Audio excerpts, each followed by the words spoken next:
até o 7 do Evangelho de Mateus, nós teríamos o Evangelho na sua essência. Já teríamos uma instrução sólida para toda a nossa vida. Capítulo 5 de Mateus até o 7, o Sermão do Monte. E é esse Sermão do Monte que nós estamos pregando há algumas semanas e vamos continuar pregando até o final. Até o final do Sermão do Monte. Perícope por perícope, passagem por passagem. E hoje, semana passada nós falamos sobre uma espiritualidade superior à dos fariseus. Que Jesus foi um revolucionário, porque ele veio trazer para nós uma palavra ainda mais profunda do que jamais sonharam os religiosos de sua época. E também trouxe a nós uma intimidade com ele que jamais aqueles homens daquela época podiam imaginar. Porque naquela época, somente o sacerdote, o sumo sacerdote, podia entrar no Santo dos Santos, o lugar mais íntimo, uma vez por ano, para fazer todo o processo do dia da expiação. Só que hoje, Jesus abriu o véu do templo. E nós temos acesso pleno como se fôssemos um sumo sacerdote da velha aliança. Os irmãos mais simples da nova aliança têm mais acesso ao trono da graça do que tiveram os sumos sacerdotes da velha aliança. Por isso que Jesus diz que nossa justiça deve ser superior à dos escribas e fariseus, porque a graça que nós recebemos também é muito maior, é muito mais grandiosa. Nós temos liberdade total no Espírito Santo de Deus. E aí Jesus continua explicando o que significa essa vida espiritual e o que significa esse entendimento. E nós vamos ler o texto que é sobre a ira. Eu quero dizer uma coisa para você.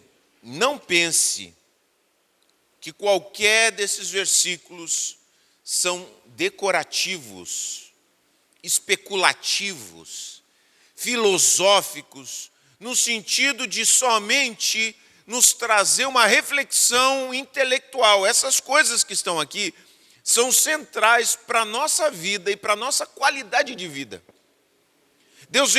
Jesus veio trazer por meio de Jesus, Deus veio trazer por meio de Jesus uma vida espiritual em abundância. Então essa vida espiritual em abundância está implicada nos seus mandamentos. Viver os mandamentos de Deus é viver uma vida em abundância. Então o que Jesus vem nos ensinar é para qualificar e melhorar a nossa vida. É para elevar o nosso nível. Não para colocar um fardo sobre nós. Presta bem atenção, essas palavras que nós vamos ler não devem jamais ser lidas como um fardo sobre nós, mas como um entendimento profundo de como a vida funciona e de como ela funciona melhor, se nós entendemos e vivenciamos e obedecemos aquilo que ele nos ensina. Por isso eu quero que a gente coloque a total atenção e a gente tenha isso muito presente, tá? Porque isso faz parte da nossa vida comum, mais do que a gente imagina, como a gente vai ver, tá? É um ensino sobre a ira. Quantos aqui ficam irados com frequência? Levanta a mão aí. Oh, mas os outros são tão tranquilinhos assim? Ah, não acredito. Não acredito. Quantos aí ficam irados com frequência? Levanta a mão aí. Pensa bem, coloca a mão na tua consciência. Hein? Com frequência. Não? Uma vez por dia, pelo menos. Vai dizer que você não fica indignado quando chegam e dizem assim: aumentaram os impostos no Brasil. Você não fica? Você ouve uma notícia, aí você vai dizer, não, eu não fico brabo. Aí você vive só no plano do baixo estresse. Eu tenho minhas dúvidas, mas vamos ler a palavra de Deus. Vocês ouviram o que foi dito a seus antepassados. Deixa eu fazer uma pergunta, você ficou brabo que o Brasil saiu da Copa ou não? Quantos ficaram bravos aí? Quantos de vocês xingaram os jogadores? Não marcam, não fazem nada. E ficam dizendo, eu não fico brabo. Fica bravo com o jogo de futebol, não vai ficar bravo com outras coisas? Bom, vocês ouviram o que foi dito aos seus antepassados. Não mate. Se cometer homicídio, estará sujeito a julgamento. Eu, porém, lhes digo que basta irar-se contra alguém para estar sujeito a julgamento. Quem xingar alguém de estúpido, corre o risco de ser levado ao tribunal. Aí tem muita gente que lê isso aqui com a lente dos fariseus. Como é que é ler com a lente dos fariseus? Não pode chamar de estúpido, mas anta pode chamar, né? Isso é ler com a lente dos fariseus. A gente tem que entender o espírito do que Jesus está falando. Jesus está falando que insultar, desprezar alguém, é algo que já está sob julgamento. Corre o risco de ser levado ao tribunal. Corre o risco. Presta atenção. Quem chamar alguém de louco, corre o risco de ir para o inferno de fogo. E aí Jesus utiliza aqui uma frase que é a Guiena, que ficava no sul de Jerusalém, que era um lugar, que é daí que saiu a palavra inferno, que era um lugar onde se queimava todo o lixo na época de Jesus, todo o lixo ia para o sul de Jerusalém, na Guiena, e por estar o lixo ali, juntava o gás metano, como vocês sabem, que é o mesmo que dá origem ao nosso gás, que você usa na sua casa, e aquilo estava sempre queimando, permanentemente queimando. Então, a imagem era muito viva na Guiena, imagina, né? Eu vou queimar ali, no sentido de que estou sob julgamento, algo terrível pode acontecer. Jesus está usando uma palavra para ilustrar. Portanto, se você estiver apresentando uma oferta no altar do templo e se lembrar de que alguém tem algo contra você, deixe sua oferta ali no altar. Vá, reconcilie-se com a pessoa e então volte e apresente a sua oferta. Primeiro reconcilia, depois vem adorar. Quando você e seu adversário estiverem aí, Jesus muda a imagem. Primeiro a imagem do templo, de estar na presença de Deus, aí Jesus traz para o tribunal, porque ele está querendo comunicar uma verdade aqui. Então ele utiliza outra metáfora, outra figura de linguagem. Quando você e seu adversário estiverem a caminho do tribunal, acertem logo suas diferenças. Do contrário, pode ser que o acusador o entregue ao juiz, e o juiz a um oficial, e você seja lançado na prisão. Eu lhe digo a verdade, você não será solto enquanto não tiver pago até o último centavo. Ele está falando uma realidade, ele está tentando mostrar, é algo que era assim, funcionava assim o tribunal. Então ele está dizendo que as realidades espirituais, essa questão de os desacordos, os conflitos, as brigas, elas têm um princípio aí. Então nós vamos aprofundar nesse texto. Tá? Jesus diz o seguinte, Jesus trata esse assunto como um assunto fundamental. E aí a gente dá uma olhada para como os fariseus encaravam isso. Os fariseus, eles sustentavam e proibiam, e a lei também proibia, o homicídio. Tá? O homicídio, matar alguém. Mas não se tratava sobre a raiva, a ira. Mas eu vou usar a palavra raiva, porque raiva é uma coisa mais do nosso dia a dia. Raiva, sentir raiva, tá? Isso não era algo que se tratava. Então você podia muito bem não matar, mas odiar. E Jesus está dizendo o seguinte: não é a questão espiritual, a vida espiritual, não é só não matar, mas é como a gente lida com a nossa raiva, que está presente todos os dias na nossa vida, de formas mais expansivas. A forma mais expansiva da raiva, mais clara, é o palavrão. O palavrão é a raiva resumida. Pá! É uma explosão da raiva. Toda vez que você solta um palavrão, solta uma raiva daí, uma chispa, tá? Aí a pessoa diz assim: não falo palavrão. Então ela não fala palavrão, ela diz: não, eu faço as coisas de acordo com a vontade de Deus. Mas guarda ódio no seu coração e tem uma atitude passivo-agressiva.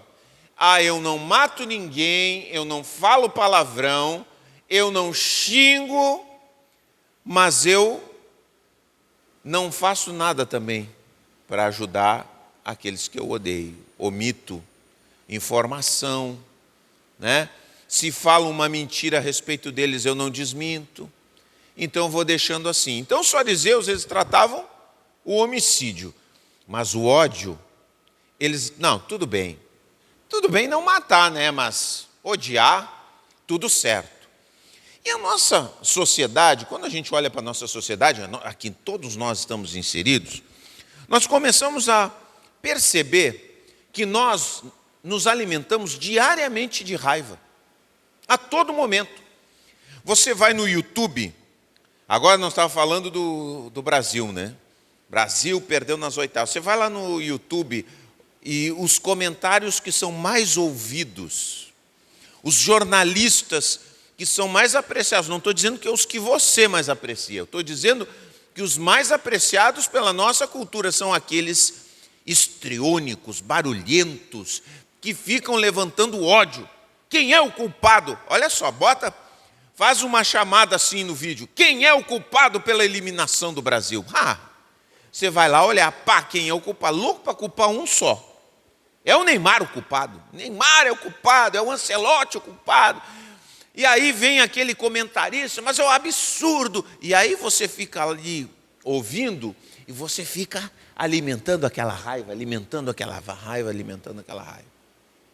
Aí, às vezes, as pessoas pegam de surpresa o que fazem nos estádios de futebol, mas a maneira como os torcedores são incentivados a sentir raiva na rádio, no YouTube, nos comentários, para chamar a atenção das pessoas, é algo que nós conseguimos entender. As pessoas vão sendo alimentadas no seu ódio e daqui a pouco, num momento qualquer, elas manifestam esse ódio de uma forma surpreendente.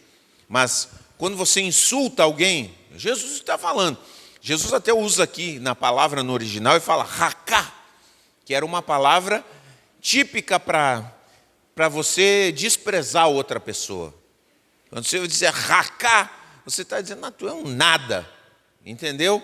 Então aquilo despertava, era uma linguagem que, era uma palavra que apertava um botão do insulto. E a gente tem isso muito, muito na nossa sociedade. Você fica pensando aqui, as mulheres que veem novela, ou você que vê aquela série animada, aquela série de guerra, sabe aquela série de guerra que o mocinho, ele perde 90% dos capítulos, ele está perdendo e apanhando. Apanhando. Só fazem coisa para ele, nada dá certo, e aquela coisa triste. E você fica assistindo só para você ter o gosto, no final, de ver o bandido sofrer bastante. Agora eu quero ver ele sofrer bastante. É ou não é? Quantos ficam motivados, louco para ver o bandido sofrer? Fica te sustentando, a série fica te sustentando só na raiva. Você fica cada vez com mais raiva, mas eu vou ver esse desgraçado morrer. Tomara que ele sofra bastante. Aí se ele leva só um tiro, você fica até triste. Ah, não. Depois de tudo que ele fez, aí morreu com um tiro, muito fácil. Tinha que ter sofrido mais. É ou não é? É assim. É assim. Então, gente, a gente ri, mas quando a gente lê esse texto aqui, nós vemos que Jesus trata a ira como algo muito sério. E nós deveríamos tratar a ira como algo muito sério. É algo muito sério. Por quê? Porque a ira ela desencadeia uma série de questões. Nós vamos ver algumas verdades aqui, tá? E é muito interessante que a gente tem o costume de dar nomes bonitos para a ira.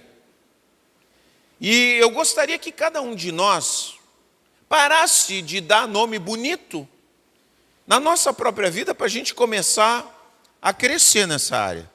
Porque, como é que dizem a criança quando está crescendo, que é braba? Nós temos os filhos brabinhos, né? Que são mais brabinhos do que outros. Mas hoje em dia parece que vem tudo brabinho, né? Fica fazendo, se espremendo de raiva, né? Aí o pai todo orgulhoso, nem sabe o trabalho que vai ter pela frente. Quando aquela criança crescer, ela tem personalidade forte. Ela tem raiva, como todo ser humano. E se não trabalhar essa raiva, vai ter muitos problemas. Então, essa raiva que você tem e que eu tenho, todos nós temos, mais sutil, menos sutil, mais óbvia, menos óbvia, essa raiva precisa ser tratada, precisa ser elaborada, precisa ser canalizada, precisa ser filtrada, precisa ser domada, em nome de Jesus. Amém? Diga para o seu Senhor, trata a minha raiva. Amém?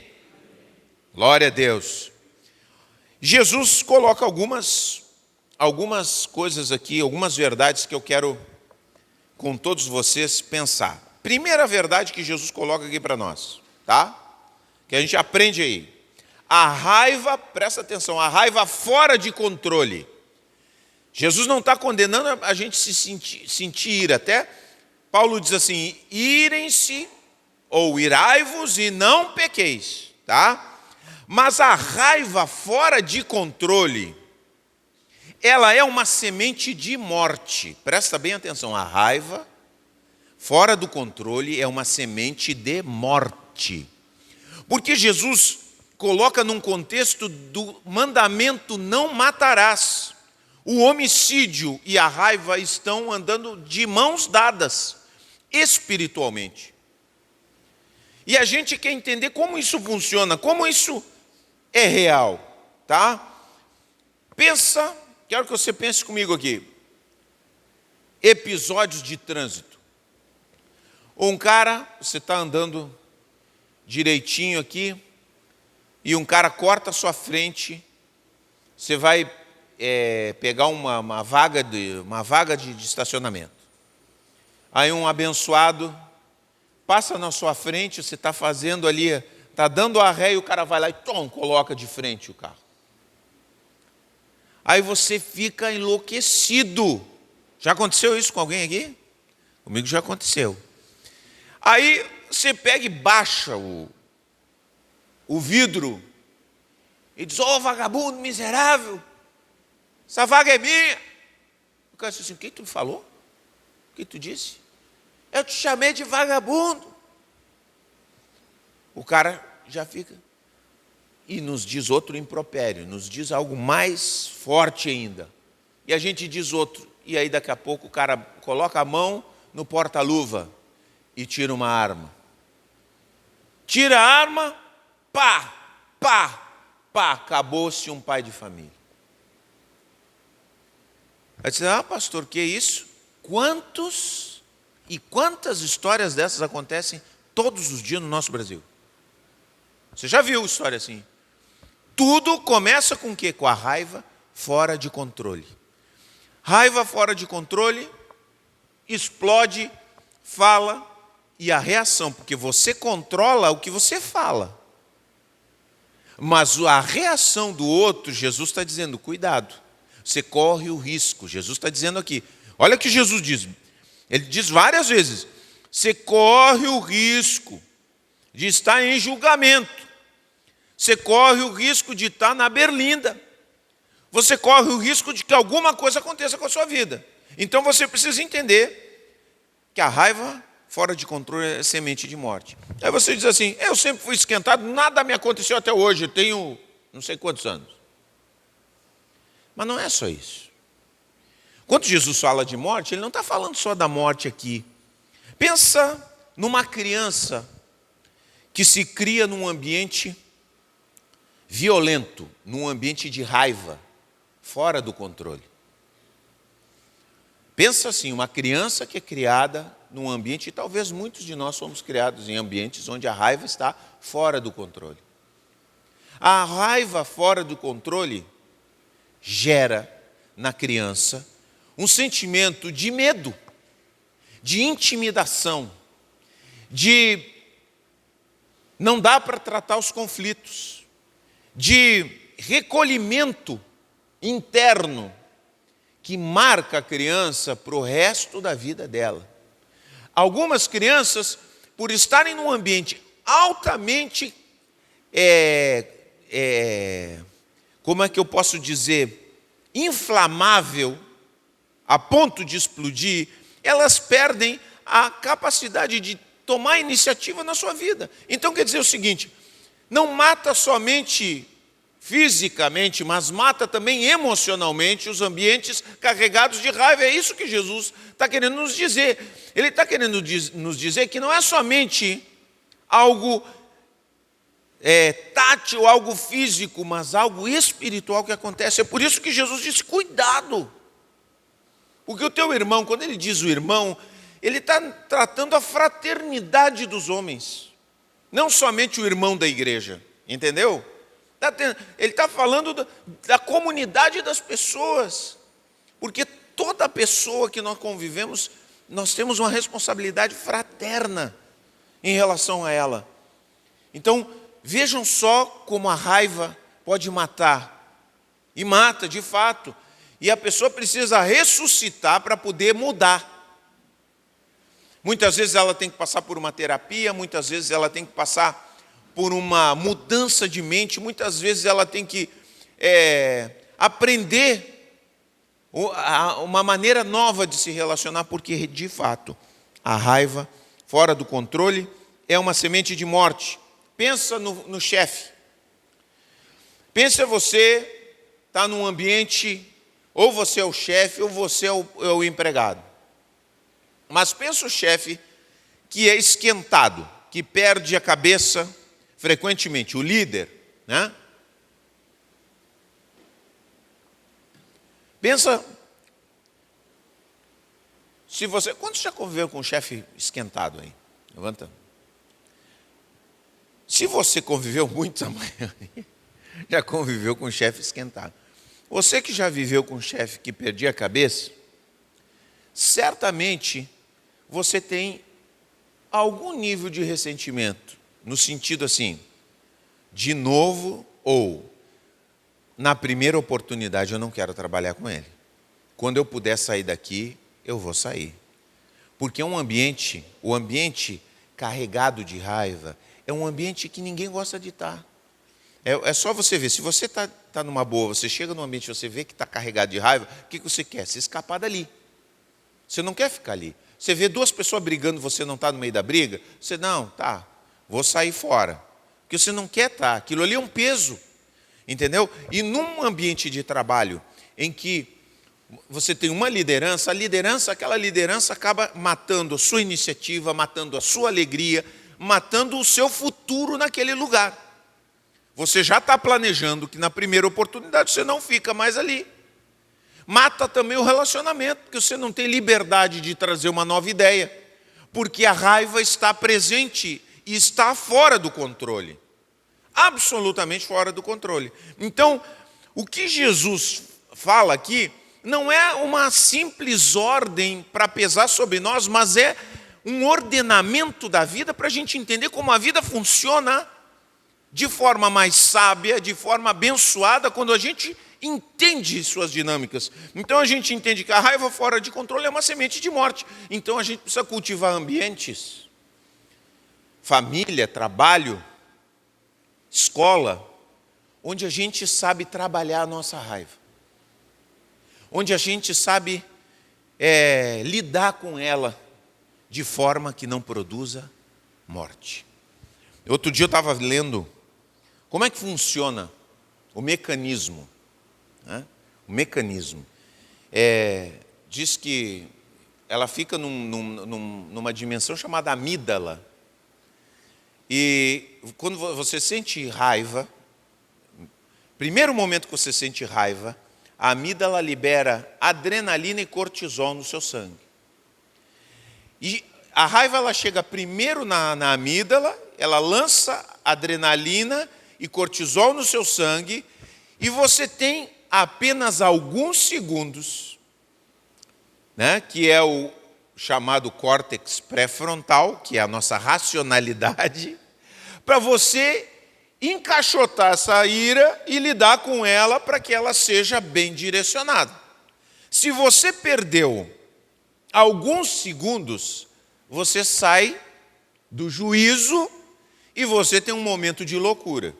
O que vai sair desse momento de loucura, ninguém sabe. Uma palavra, um soco, um chute, um prato quebrado, o que seja, tudo pode acontecer. Entendeu como é que é? É uma chispa. É muito rápido. E quanto mais tempo a gente se acostumar a sentir raiva, adrenalina, cortisol e responder, mais difícil é a gente aprender a sentir raiva, cortisol, adrenalina e trabalhar racionalidade. Racionalidade. E aí Jesus vem nos falar uma outra verdade que está contida nesse texto. O que ele diz? Ele nos dá a subentender que a raiva ela é avassaladora, mas que ela não é incontrolável. Diga comigo e diga com você mesmo. A minha raiva não é incontrolável. A gente precisa dizer isso com responsabilidade. Jesus está falando isso, que é para nós assumirmos responsabilidade sobre a nossa raiva. Por que você se descontrolou? Por quê? Porque você quis. É sua decisão. É você que diz, eu vou me descontrolar. Eu não vou me aguentar. Eu vou deixar a coisa acontecer. Está entendendo como é que é? Gente, quando eu falo isso, eu não estou falando a partir de quem não experimenta raiva. Eu experimento muita raiva. Eu sou muito esquentado. Quem chega e diz assim, o pastor é má paciência, não me conhece.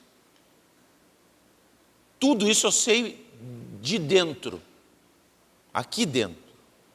Acende a chama muitas vezes. São muitos momentos na minha vida. Mas a grande questão é que eu preciso assumir responsabilidade sobre a minha raiva. Essa raiva é minha responsabilidade. E eu preciso lidar com ela. Ela não é incontrolável. Ela tem um espaço natural no qual eu preciso lidar. E até os mais calminhos, é o que eu digo, até os mais calminhos que dizem assim, esse aqui não sente raiva, sente raiva. O fleumático sente raiva, sente para dentro. O fleumático cozinha em banho-maria. Ele fica com raiva e ele se empaca. Conhece gente empacada ou não? Tá bom. Não gostou, se empaca. Tá bem. Vamos lá. Estou precisando da tua ajuda. Pô, tu não te mexe. Me ajuda. Aí ele fica brabo, o fleumático, e aí ele se empaca. Agora mesmo que eu não vou me mexer, ninguém vai me tirar daqui. Eu fico aqui o tempo que eu quiser. Fleumático. Aí vai dizer assim, raiva também. E a raiva descontrolada. Porque também não precisa ser assim. Entendeu como é que é? Então as pessoas, de repente, o fleumático está aí bem tranquilo. Não, eu sou, né? Isso aqui não é para mim, é para você também, tá? Então nós precisamos aprender, gente, como acalmar nossa ira. Como nós vamos acalmar nossa ira? E a Bíblia diz o seguinte: apaziguem a ira de vocês. Paulo escreve aos Efésios: apaziguem, acalmem essa ira de vocês. Como que a gente acalma a nossa raiva? Como que aqui a racionalidade, aqui a nossa, dispara o gatilho e aqui a nossa mente precisa estar preparada para segurar essa semente de morte, porque embora não aconteça um homicídio, pode muitas mortes estarem acontecendo ao seu redor. As pessoas podem estar se afastando de você, as pessoas podem estar falando mal de você pelas suas costas, as pessoas podem estar criando ranço com você, as pessoas podem estar criando dificuldades para você, por quê? Porque você não se controla. E às vezes você tem dificuldade de fazer as coisas, dificuldade de desenvolver sua vida, porque há uma barreira invisível, e essa barreira invisível está relacionada à sua raiva e à minha raiva descontrolada. Ah, mas por que eu não tenho gente me ajudando? Por que as pessoas se distanciam de mim? Por que eu não tenho amizades? Pensa bem. Por isso que Jesus está falando. Jesus está falando porque que quando a nossa vida opera com autocontrole, nós vivemos qualidade de vida. E Jesus quer para mim e para vocês qualidade de vida. Amém? Glória a Deus. Então a primeira coisa que a gente precisa fazer é 3 coisinhas simples. Quando a gente está brabo, a gente tem que admitir que está brabo. Eu estou brabo. É a primeira coisa. Não estou bem. Eu realmente, porque às vezes a gente fica negando. A segunda coisa, a gente precisa se afastar daquilo que está causando um gatilho em nós. Sabe? Quando você tem um gatilho que está movendo muito com você, você falou com uma pessoa e aquela pessoa está causando em você um momento muito um intenso de raiva. Sai dali, meu irmão. Sai daquele lugar, respira, busca um momento de reflexão e não permanece, não deixa que aquele gatilho fique ali constantemente com você te acionando. E a segunda e a terceira coisa que nós temos que aprender dentro da nossa mente, nós temos que colocar. Porque na hora que dá a raiva, essas coisas já têm que estar dentro da nossa cabeça. Nós temos que pensar assim: eu tenho outra alternativa. Eu posso agir de outra forma. Eu sou filho de Deus. A gente tem que lembrar disso. Muitas bobagens eu não fiz na minha vida, mas milhões de bobagens eu não fiz na minha vida, porque dentro de mim uma voz dizia: tu é um servo de Deus, tu não pode fazer isso. Você é um filho de Deus. Você tem que ter consciência na sua mente. Tem que vir essa voz no seu coração. Não é só o pastor, não. Ser filho de Deus. Você é filho de Deus. Você é um filho de Deus. Foi chamado, é um discípulo de Jesus. Então, essa consciência tem que estar presente. Eu tenho uma alternativa. Eu tenho outra alternativa. Eu posso agir de outro jeito. Eu não sou obrigado a agir dessa forma. Quando você entende isso e introjeta essa identidade, você consegue ser capacitado na hora. Você aprende, é como se você se reequipasse, como se você se reprogramasse. Sabe o que é se reprogramar? É isso. É colocar novos pensamentos na sua cabeça para enfrentar os mesmos problemas. Eu vou enfrentar a partir de outra mentalidade. A minha mentalidade é: eu tenho uma outra forma de lidar. Não quer dizer que a raiva vai instantaneamente embora, mas você consegue ganhar controle sobre ela. Entendeu? O problema é quando você dá vazão à sua raiva instantaneamente, ela escala. Porque a raiva ela tem uma escalada, ela tem uma escadinha, você sabia disso? Ela vai aqui, ó. Zzz. Quando você não interrompe, na hora que ela começa, você não consegue mais. Entendeu? Tem que ser no começo. Você tem que dizer para você mesmo: eu tenho outra alternativa, eu não vou permitir que essa sensação cresça. Eu não vou permitir que isso aqui ganhe domínio sobre a minha vida. Quando você tem essa determinação, quando você pensa com você mesmo, eu tenho outra alternativa, eu sou um filho de Deus, você vai apaziguando a sua ira. E ela vai ficando dentro daquele limite controlável que não produz morte. Entendeu? E aí Jesus nos ensina algumas outras coisas. Tá? Ele diz o seguinte, aí é aquele texto que a gente falou. Se você estiver apresentando, ali no verso 23, se você estiver apresentando uma oferta no altar do templo, e se lembrar de que alguém tem algo contra você, deixe sua oferta ali no altar, reconcilie-se com a pessoa e então volte e apresente a sua oferta. Aqui mais uma verdade bíblica. Tá? Não há vida com Deus sem reconciliação com o irmão. Não há vida com Deus. Não adianta você dizer, eu sou abençoado. Não adianta sapatear no louvor. Não adianta gritar aleluia. Não adianta dizer, louvado seja o teu nome, Senhor. Você precisa entender que quando você se destemperou, você tem que se reconciliar. Não importa quem seja. Quando você sentir que você saiu do prumo, é de vital saúde para a nossa vida espiritual que a gente se reconcilie. Você sabe que Pedro diz que quando marido e mulher, quando o marido fica brigando com a esposa, suas orações estão interrompidas diante de Deus. Sabia disso? Pedro diz isso na sua primeira epístola. Então não adianta começar a brigar com os irmãos, brigar com a sua esposa e depois dar espetáculo na igreja. Não é. Jesus diz assim o seguinte, para com isso aí, para com o louvor, para com as atividades espirituais, suspende, primeiro arruma ali tua vida. Entendeu? É engraçado porque tem muitas pessoas que fazem o contrário. Elas brigam com todo mundo,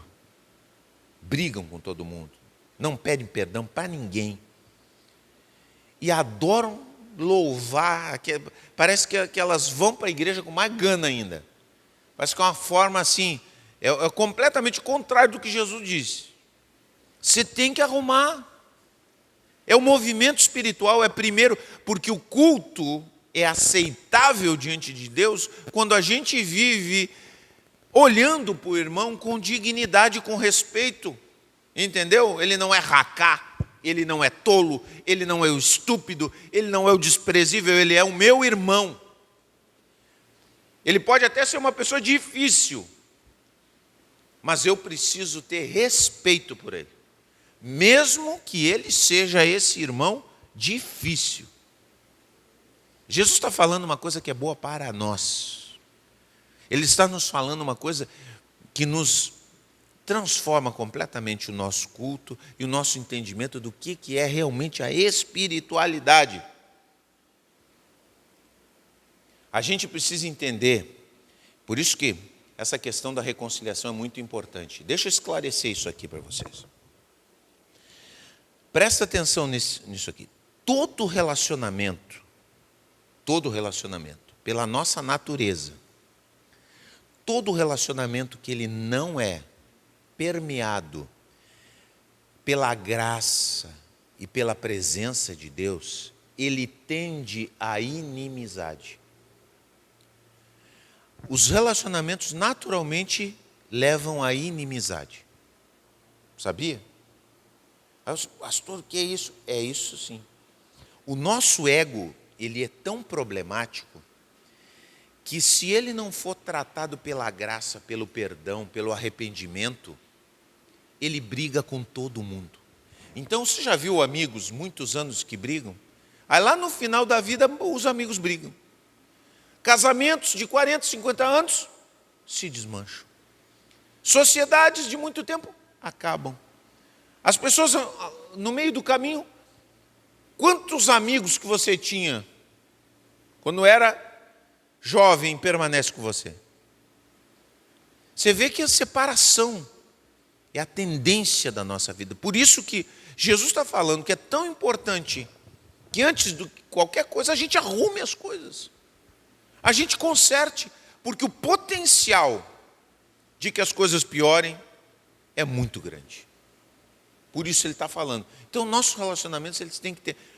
Ele é meu amigo, eu não vou, ele sabe, ele me entende, eu não vou pedir perdão. É meu filho, é a minha esposa, não vou falar nada. E aí você vai deixando as coisas acontecerem. Entendeu? E aí as coisas vão azedando, e você não se dá conta. E aí a gente vai para o quarto princípio aqui que Jesus nos fala.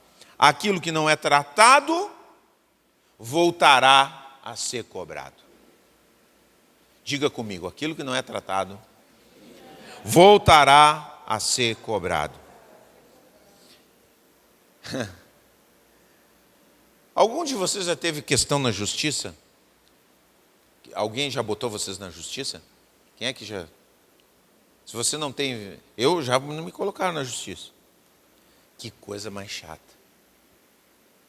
Agora pensa assim, se você não atende o chamado da justiça, diz assim, né? Essa é lei. Se você chega lá, alguém manda uma convocatória para você, que você tem que estar lá, porque colocaram uma questão contra você, estão te cobrando não sei o que seja. Você diz assim, eu não vou, porque eu não acho justo, está errado. Aí você não vai, o que acontece?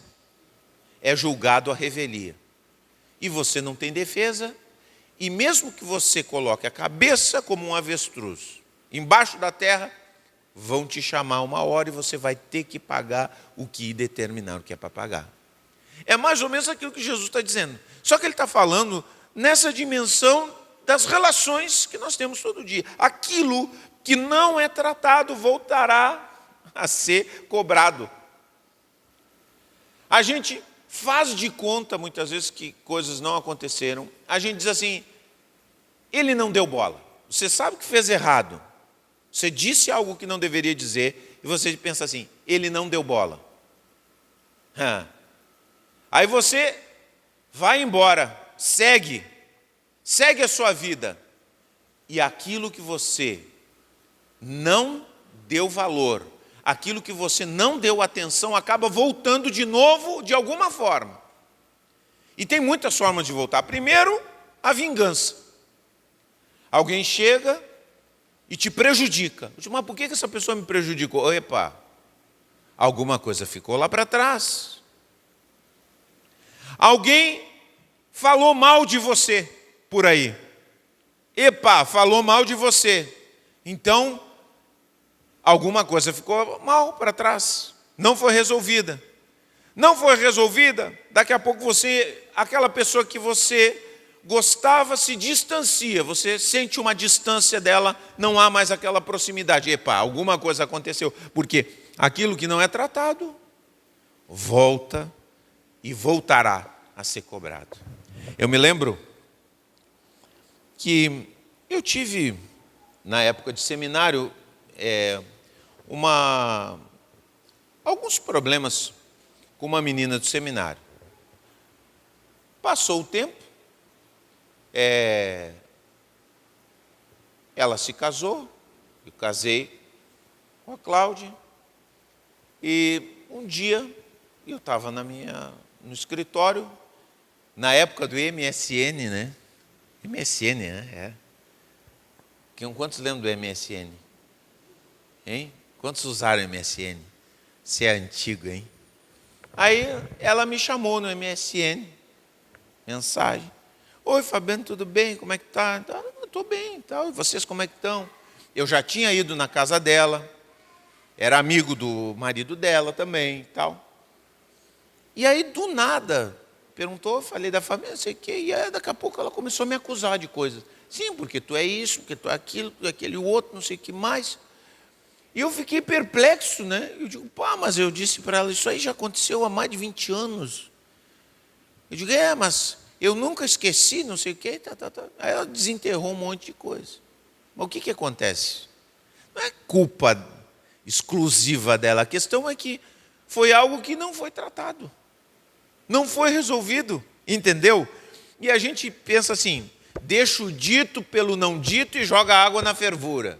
Tem aquele ditado, deixa o dito pelo não dito e joga água na fervura. Tá, parece que é assim. Mas aquilo que não é tratado, Jesus fala bem claro aqui. Escuta, se tu tem um desentendimento aí, uma questão judicial, resolve logo, porque vai ser cobrado logo. Acerta aquilo que precisa ser acertado. Entendeu? Quando você acerta, você preserva o seu futuro, porque daqui a pouco você está tendo surpresas, coisas estão acontecendo na sua vida, você não entende, porque tem coisas que não foram tratadas lá atrás. E não tenha dúvida, aquilo que não é tratado voltará a ser cobrado. E Jesus diz assim, tem que pagar até o último centavo. E é isso mesmo. Você paga até o último centavo, e tem ainda os juros e correção monetária. Tenha certeza disso. Não deixe coisas para trás, meu irmão. Jesus está nos ensinando verdades para a vida. Não são leis mortas, são verdades para vivermos por elas. E quando a gente olha para isso, a gente começa a dizer, Senhor, tem misericórdia de mim. Tem misericórdia de mim. E a gente se pergunta, por que a gente explode com tanta facilidade? Porque a gente fica com raiva, né? Mas, Senhor, por que a gente perde a cabeça tão fácil? E aqui está o pulo do gato, para nos entendermos. Nós ficamos com tanta raiva, nós temos esses gatilhos que disparam a nossa raiva, porque existem coisas na nossa vida que ocupam um lugar e um valor para nós muito grande. As coisas, presta bem atenção, as coisas que são um gatilho para a sua e para a minha raiva, são aquelas coisas que nós colocamos um valor muito grande. Então, se quer saber o que é muito importante para você, preste atenção nas coisas que te deixam com raiva, muita raiva. Você viu, isso aqui me deixa com raiva, então pode ter certeza que aquilo ocupa um lugar muito, muito importante na sua vida. De repente alguém diz assim para você, como tu é desligado? Você não tem problema. Tudo bem. Aí alguém diz assim, tu é um preguiçoso. Você fica bravo. Por que você fica tão bravo? Que te chamaram de preguiçoso? Te chamaram de outras coisas, você não teve problema. Você ficou bravo porque te chamaram de preguiçoso. Por quê? Porque você, durante toda a sua vida, teve que provar para todo mundo que você era capaz de trabalhar, que você era capaz de se sustentar, que você era capaz de manter sua vida e manter sua família. Então, se alguém coloca em questionamento algo que tem um valor muito grande para você, isso aciona um gatilho de raiva na sua vida. Então, a sua raiva está relacionada com aquilo que o seu ego e o meu ego frágil necessita para fortalecimento, para confirmação, para validação. Então a raiva está sempre ligada com um ego ferido e frágil. Por isso que Cristo nos chama a nos escondermos nele. Chama aquele que habita, olha só que palavra linda, aquele que habita no esconderijo do Altíssimo, à sombra do Senhor descansará. Aí vão dizer, vagabundo para você, preguiçoso. Você vai, quando fazem isso, outra vez um vizinho aqui me chamou de sem vergonha. Não na minha frente, né? Mas falou para outra pessoa que eu era sem vergonha. Aquilo acionou um gatilho em mim. Porque para mim um valor supremo, depois que a minha reputação, para Deus não é, mas para mim era. Então me chamou de sem vergonha, tocou no... Mas para aí um pouquinho. A grande questão é, eu e Deus, pensa você e Deus, tá? Te chamar de sem vergonha, também, como eu. Não sei se isso para você é uma ofensa. Mas o que seja, te chamar de preguiçoso, de feioso, as mulheres que se ligam muito na aparência, essa feiosa. Ela não é para a mulher, mas, entendeu? Te chamar de feiosa, te chamar de preguiçoso. Vejam como tudo... Chama um homem de feio, vê se ele fica bravo. Não fica, ele não está nem aí para a aparência dele. São tudo mulambento, anda de qualquer jeito, também faceiro. É feioso.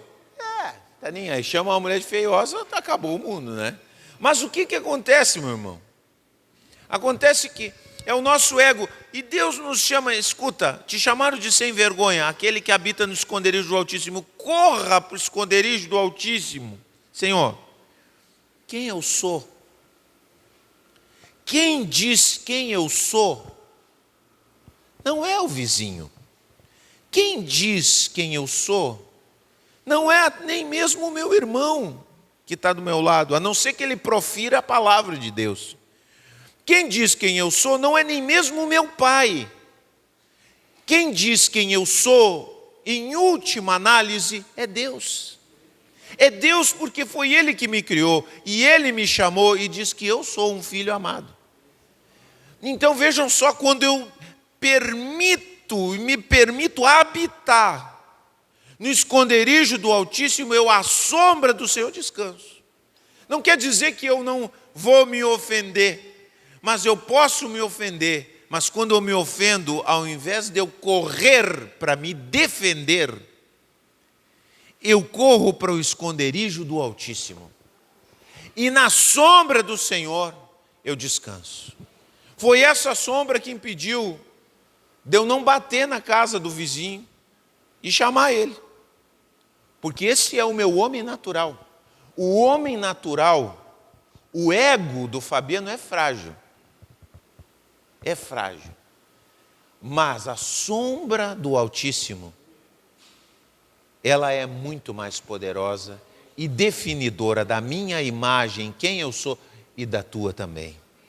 Talvez você está em momentos em que o seu ego foi ferido, muitos aqui, por diferentes realidades, por diferentes manifestações de raiva de outros, e você tem reagido com raiva, você tem se indignado com coisas, na igreja, fora da igreja, o que seja, do que acontece, que ameaça o seu ego. Eu quero incentivar você, em nome de Jesus, a não ouvir essa voz de fora, que desafia quem você é, mas a corajosamente dar ouvido à voz do teu Pai Celeste, que te chama para acolher, porque nele eu descanso. Nele eu não preciso me defender. Deus diz para mim, eu sei quem tu é. Fui eu que te gerei.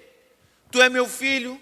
A obra que eu comecei na tua vida está incompleta, mas eu vou terminar ela, não te preocupa. Está incompleta, mas eu vou terminar. É nele que eu descanso. A voz que eu ouço na presença do Altíssimo é a voz que me faz descansar e me acalmar e dizer, deixa para lá. É muita coisa que a gente pega, sabe? É vento na camiseta. Mas Deus nos chama para nos escondermos no esconderijo do Altíssimo.